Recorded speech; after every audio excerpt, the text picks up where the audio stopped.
tarde, pessoal. Tudo bom com vocês? Espero que vocês estejam bem. Hoje, nós do Ciência em Jogo, vamos falar um pouquinho sobre mudanças de fase. Por que e como ela ocorre, né?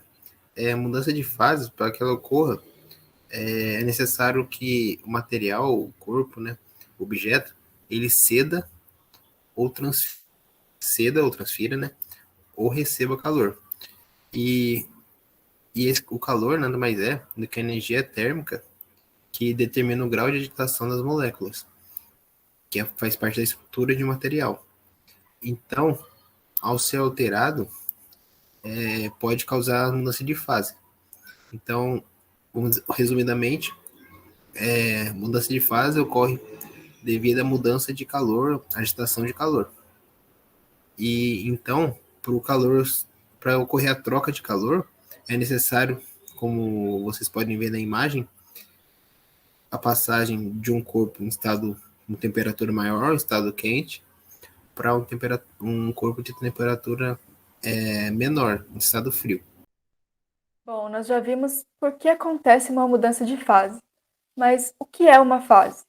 Uma fase é o modo que uma substância se encontra na natureza. Ela pode ser encontrada em 3 fases, ou o que nós também chamamos de estado físico. Aqui nós vamos representar pela água, mas pode ser qualquer substância, e nós enxergamos 3 fases: fase líquida, fase gasosa e fase sólida. A fase líquida é aquela água que a gente bebe, que sai da torneira. A fase gasosa, quando a gente vê um vaporzinho saindo de uma panela com água, que a gente coloca água para esquentar, aquilo é o vapor. É a fase gasosa da água.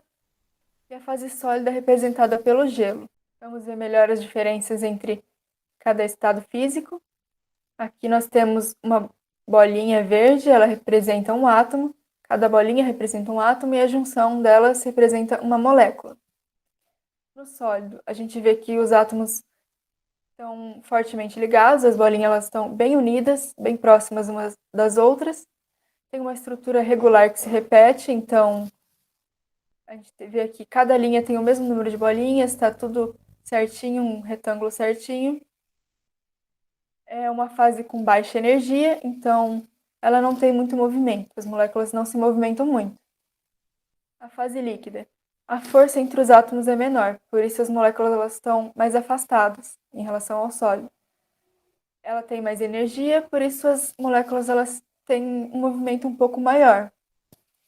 E a fase gasosa, ela tem pouca força entre os átomos, por isso eles estão bem afastados.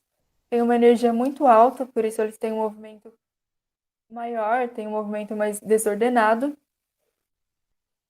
E o que a gente aprendeu lá sobre energia, sobre as mudanças de fase, a gente consegue ver aqui também que do sólido para o líquido, ele precisa de mais energia, do líquido para o gasoso também precisa aumentar a energia para transformar essa fase. Do gasoso para o líquido e do líquido para o sólido precisa ter uma diminuição de energia. Nós já vimos, então, por que acontece uma mudança de fase, quais são as fases, e nós vamos ver agora quais são as mudanças de fase que pode acontecer. Bom, pessoal, falando um pouco agora sobre o nome dado às transformações de fase, temos que a transformação do estado sólido para o estado líquido é chamada de fusão. A transformação do estado líquido para o estado gasoso é chamado de evaporação. Já a transformação do estado sólido para o estado gasoso, embora não esteja aqui, é chamado de sublimação. A transformação do estado gasoso para o estado líquido é denominada condensação, e do estado líquido para o estado sólido é denominado solidificação. Como já foi dito, o estado sólido é o estado de menor energia, e na água, a água é sólida a 0 graus Celsius.